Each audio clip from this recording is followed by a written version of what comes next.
complaint, Congressman? Taraw na to ang proseso no sa impeachment. Pag may nag-file og impeachment complaint na member sa House of Representatives, usa ka kongresista, no?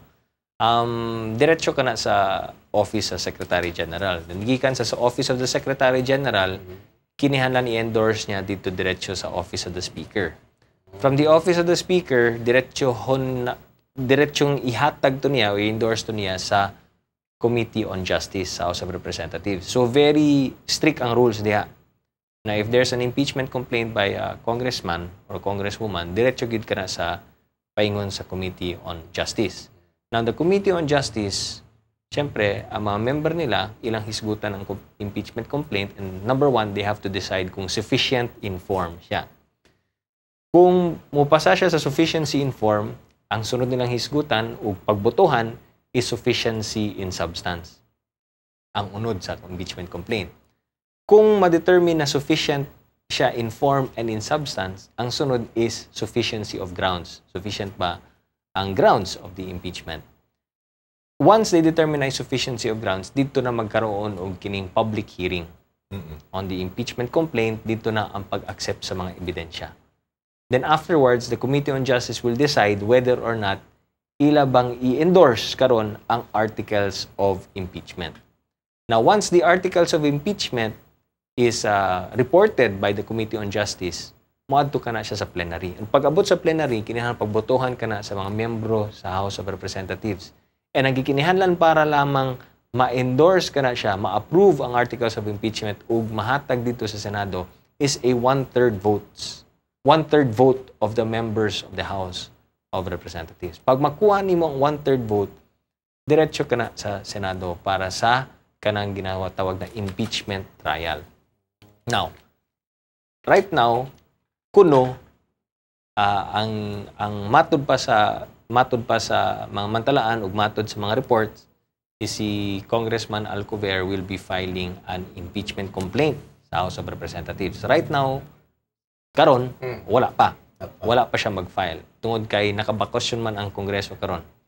Even ang Office of the Secretary General, I think, is on vacation now until November 7. Pag abot sa November 8, start na.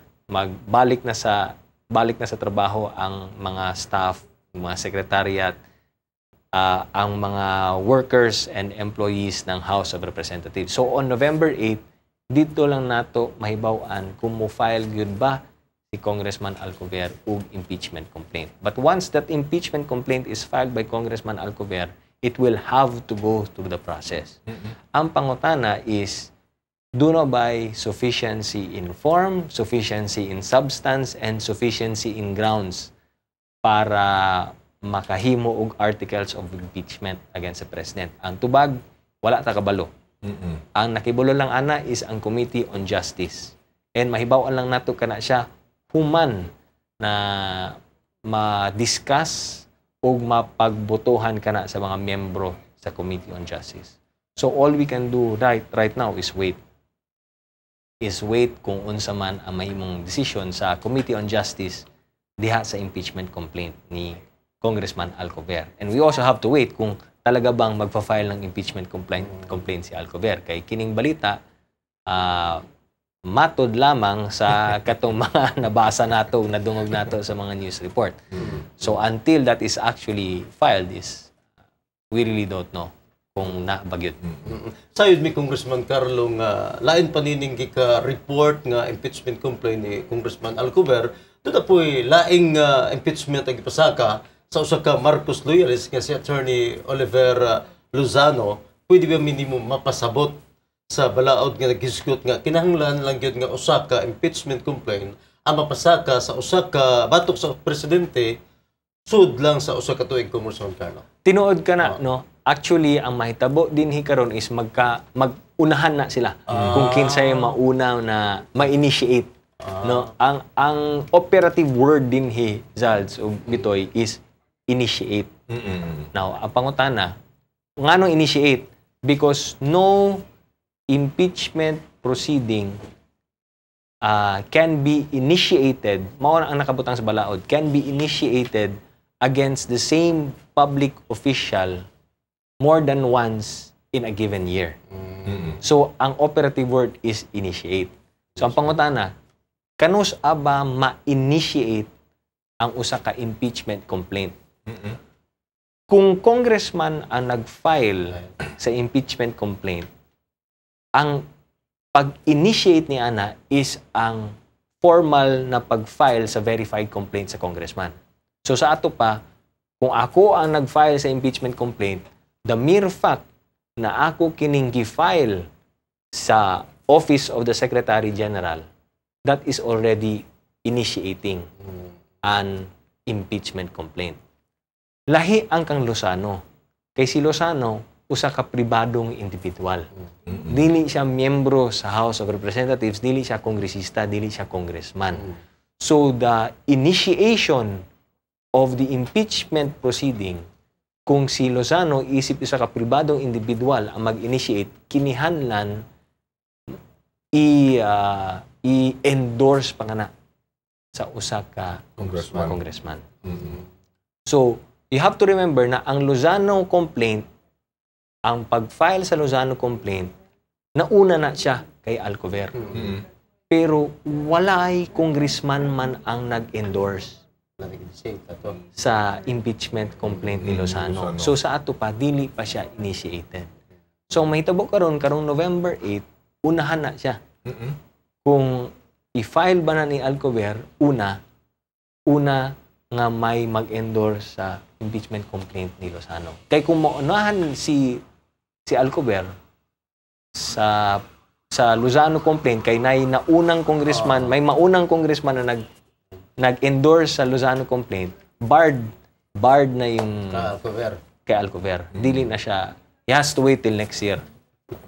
Pero kung maunahan ni Alcover ang pag-file sa yung impeachment complaint, ang kang Lozano na po ang barred. So, even if na Lozano complaint, ang punto da, even if na Lozano complaint, wala pa may member of the House, wala pa yung kongresista nag-endorse, so dili pa siya initiated. Karon kay Alcover, pwede pa niya ma-file. Ang problema lang, kung basig pag mata niya sa November 8, before niya ma-file, nanay nag-endorse. Nanay nag-endorse dito sa Lozano complaint. So, barado na siya. Okay. Sa mga milabay nga impeachment cases, Congressman Carlos, sir, atong nahinumduman no nga dunay nahitabong pagkaguliyang sa pamulitika sa nasod atol sa panahon sa pagreklamo. Sa tan-aw nimo sir, duna kay kuna duna kahay mahitabo nga political stability sa kasamtangang impeachment complaint nga atubangon kun kining atubangon sa Kongreso, Congressman Carlos. Ang political instability mahitabo lamang kana kung mugawas kita sa nakabutang sa balaod. In other words, if we do things extrajudicially, if we go beyond kung unsay mga wordings nato sa law o sa atong constitution. So, dili ingon na tungod lamang kay naay impeachment complaint, magkaroon na og political instability. Gani, gibutang ang proseso sa impeachment para naay due process good na mahitabo. So, an impeachment complaint does not per se mean na magkaroon na political instability. It just, mao lang na ang demokrasya. Diba? Iyan na ang demokrasya. And because we are in a democratic country, and because na ay pamaagi nga ingon ana, then we follow that. But ang punto lang nako diri is, as long as we follow the rule of law, as long as we follow kung unsay nakabutang sa balaod, as long as we follow kung unsay nakabutang nga procedure, diha, wala may political instability mahitabo. Ang political instability mahitabo lamang kung we go beyond kung unsay nakabutang sa balaod. Kung mosobra kita kung unsay nakabutang sa atong constitution. But the mere fact na, meron nakakitay impeachment proceeding na nakabutang pod sa constitution means that is a process, legal process na pwede natong gamiton. And the fact that somebody used it does not mean na magkaroon ng political instability. So, I think, patuloy pa rin that's part of politics. At patuloy pa rin ang atong stability sa atong nasod. Even with an impeachment complaint. Okay. Okay, sir, sa gingong impeachment cases, unsa man ang mamahimo nimong papel unya sa Kongreso sa pagsugod unya sa pagdungog sa maong kaso?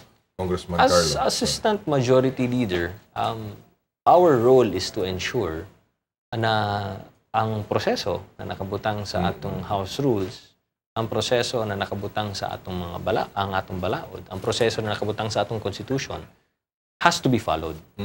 So, ang role namo sa Committee on Rules is to ensure that members of the House follow the rules. Okay. No? And as long as the members of the House follow the rules, both at the committee level and also at the plenary level, wala tayong problema nito. So, yun lang yung gusto namin mangyari. Okay, you can avail of the impeachment proceeding, magamit ni mo na, you are free to use that as long as na due course, as long as na due process, and as long as musunod kita sa unsay nakabutang sa atong House Rules.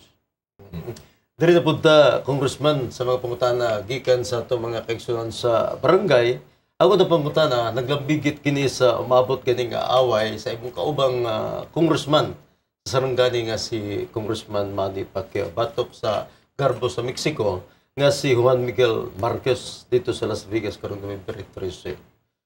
Ang pangutana sa barangay, side me nga nag-sponsor manggog ka sa libreng pasalida in widescreen din sa unang distrito ni atong Dakmens Davao. Congressman Carlo, doon na ba daw gihapoy libreng pasalida sa away ni Pacquiao karong November 13? Yes, of course, kung sa may nasugdan, maugid ka na ang atong buhaton. No? So,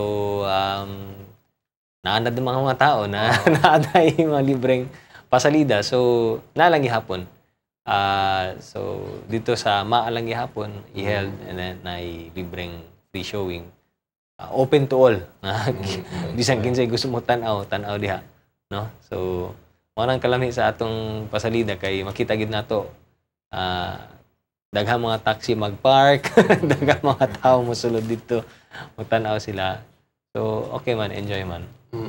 May kalabutan gihapon sa away ni Pacquiao ug Marquez. Congressman Carlo, sayo daw ang mga taga-barangay nga hiligpod ka og paksing. Unsa daw ang imo mga pangagpas sa mahitabo nining ikatulong hugna sa away ni Pacquiao batok ni Marquez? Ang ingon ni Roach, no, ni Freddy Roach is dili daw siya mosobra sa 6 rounds. Sa 6 rounds tumba na lagi daw, no. Pero kana siya hanggang hantod sa 6th round, pero depende po sa kalaban, di ba? Kung makipag-exchange po ba, makipag-sinumbagay po ba ang kalaban or dili. Kaya basig pag-abot niya ng 2nd round, 3rd round, masakitan na si Marquez, basig mag-backpedal na siya. So, bisang unsa ang paggukod ni Manny, basig di niya magukod si Marquez, kabalo na ka. Like the previous fights ni Manny Pacquiao sa uban mga kalaban, di ba? Puros magdepensa, dili makipagsuntukan, dili makipag-away, dili mag-backpedal lang pirme. So pag ingana ng kalaban, di gini mo matumba ka na. Abot yun ng 12 rounds. Di ba? Pero kung makipagsuntukan yun, makipagsinumbagay yun, diha siguro. Matinuod tong sulti ni Roach na dili siya mo sobra sa 6 rounds. Okay. So, tumbag yun ang iyang kalaban, anak. No, because you have to remember si Marquez is already 38 years old. 38 years old. Manny is 33. 32, 33 years old. So, kung medyo 38 ka na sa boxer, medyo, siyempre, then, gitaas pa yun niya ang weight niya. Diba? Ang catch weight, taas nila. So, medyo heavy na and old na si Marquez. So, kung i-analyze nimo, dili na siya nakapaspas sama sa first 2 fights nila ni Pacquiao. Bata-bata pa siya ato eh. Bata-bata pa siya ato, unya ubos pa ang timbang. Karon bugat-bugat na sila and then si Manny Pacquiao, medyo nasanay na siya dito sa maong timbang. So nakalamang na gyud siya diha, nya bata pa gyud siya and then nakipaglaban na gyud siya sa inanang timbang. Si Marquez karon ang niapas timbang ni Manny. So, kung i-study nimo scientifically, makita gyud nimo na medyo lamang gyud si Pacman. But wala pa ta kabalo sa boxing, di ba? But kung tan-aw lang nato, if you study it, lamang gyud si Pacquiao. And kung anang edad, anang ang timbang, dili pa kaayo anad sa anang timbang, di ba? Kita gyud nimo na lamang gyud lamang yun si Pacquiao. So we hope for a knockout. Diba? Pero sa imong tanaw sa paghinabi kang Pacquiao sa diya sa Kongreso, sulit ba yun siya glawas, Congressman? Solid kayo. Solid kayo. And you have to understand, kining si Manny pod medyo suko po siya kang Marquez. Bitaw, doon na yun Kay pila na katuig na sige yung ginagukod ni Marquez, yung ginaingon pirmi na siya daw ang nakadaog dito sa first 2 fights nila. So, syempre, kinahanglan i-prove po ni Manny na sobra na siguro na. Kinahanglan ipakita gid nako. And the only way to prove it is via knockout. Karon yun. Karon yun. By the way, Kaubang Sal, dinhita sa kining mga scholar ni Congressman. Congressman Carlo, sir, pila na ba ang nabulahan nga mga nakabinibisyo sa imuhang kining sa Nograles Scholarship Program karong umaabot nga second semester gikan sa unang distrito, sir? Sa second semester, kung college ang ating isgutan, sobra nami og 4,000. So, more than 4,000 scholars ang atong ginasuportahan sa lain-lain mga universidad ug mga kolehiyo din sa siyudad sa Davao. So, based on the records namo sa first semester and karon na mga second semester, na may uban na natapos na sa second semester, sa first semester sa katapos na silang kurso. So, pero pipila lamang ka na siya. So, more or less the same lang gihapon nato sa 4,000 plus. Okay, Kaubang Sal, basig na tingala ka. Gilakbitan ako ng pangutana tungod kay naman gugoy na interview katong Saturday nga napahuman gyud sa scholarship program sa Nograles. Ang iyang bata gani lipay kayo siya nga medyo ni angat na gyud ang ilahang panginabuhian. O gani madungog na nila, no? Moadto gyud sila daw nga makipag-istorya kay di gyud nila mga kuan ang mga gikan sa first year up to fourth year graduate ka yes. O karon gwapo na og trabaho ang maong bata, Congressman Carlo. Actually, daghang anang mga stories na madungog mga lipay lang mga ginikanan tungod kay nagasuporta na mga ilang mga anak, nagasuporta na nagatabang na sa pamilya, kay nanay income, so sila na nagpa-eskwela sila mamanghod, nagahatag na sila contribution sa ginakaon sa pamilya. So nanay ubang mga ginikanan na duha na ka anak nag-graduate na, so ang duha ka anak na nagasuporta sa pamilya. Ana ba? So lami kaayo maka-inspire gid. Okay, nakita na to sa mga matag barangay, Kaubang Sal. Congressman Carlo, nakitaan ka dito sa Lopez Village, no? Di pa lang gidugay. Pwede ba daw sa nga masayod ang ato ang mga televiewers? Unsay naa sa Lopez Village nganong tuwa ka dito, sir? Ang Lopez Village usa ka na sa naigo sa baha. Dakong baha niadto, no? Bilong of Matina. Matina crossing na siya. So maay na lang na doon na kitay project na gipaligo nato ang bridge dito. So atong pag-agi sa dakong baha, wala ma-wash out ang bridge. Dili susama sa nahitabo sa Matina Pangi kung na-wash out ang bridge, no? Dito sa Lopez Village, may na lang gipaligo nato, so wala siya ma-wash out. Pero dito before sa pag-approach sa bridge, ang problema dito sa Lopez Village is dili sementado ang kalsada nila paingon sa bridge. So matong gi-request nila, so gipasemento nato ang kalsada nila dito. And syempre gi-survey pud nato ang damage dito sa